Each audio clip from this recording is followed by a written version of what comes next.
এই যে দেশের বিচার বিভাগ বাস্তবে তো হাসিনার আদালত হিসেবে কাজ করলেও সাংবিধানিক নথিতে এটাই কিন্তু দেশের সবচেয়ে ক্ষমতাধর প্রতিষ্ঠান।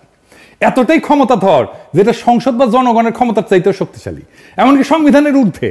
সংবিধানের ব্যাখ্যা তারা দেয়। এমনকি যদি রাষ্ট্রই বিলুপ্ত হয়ে যায় তাও বিচার বিভাগ বহাল থাকবে। এই বিচার বিভাগকে তাই সরকার কিছু করতে পারে না, করতে পারেও নি।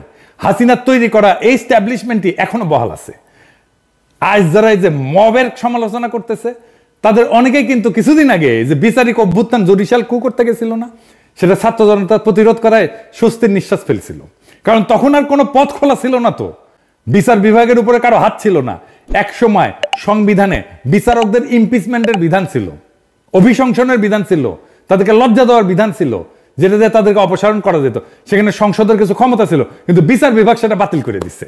বুঝে যাও, এখন যারা সত্যিকারের ন্যায় বিচার ব্যবস্থা চান তারা কিভাবে হাসিনার স্বেচ্ছাচারীভাবে সাজানো বিচার বিভাগ দিয়ে সেটা পূরণ করবেন?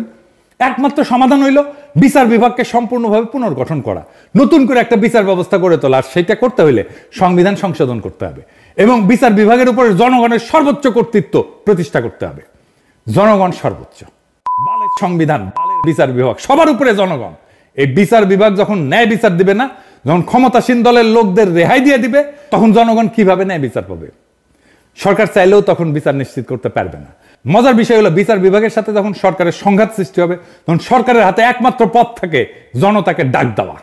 তাহলে বুঝেন, রাষ্ট্রের গঠন প্রণালীর মধ্যে বিচার বিভাগ নিজেই এই যে মবস বলতেছে, যাদেরকে জনতাকে বলতেছে বিক্ষুব্ধ জনতা, তার তৈরি হওয়ার পূর্ব শর্ত তৈরি করে রাখছে। কারণ জনগণের সার্বভৌমত্বের বদলে বিচার বিভাগের সার্বভৌমত্ব দলিলে লিখে রাখা হয়েছে।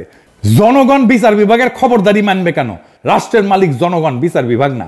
বিচার বিভাগের ঊর্ধ্বে জনগণ, রাষ্ট্রের প্রকৃত মালিক জনগণ। তাই যাদেরকে আজকে মব বলা হচ্ছে তারা থাকবে, জনতা রাস্তায় থাকবে, জনতা রাজপথে থাকবে যতক্ষণ পর্যন্ত না নতুন আইন তৈরি হইতেছে। ততক্ষণ পর্যন্ত জনতাই ডিক্টেট করবে এই সরকার কিভাবে চলবে।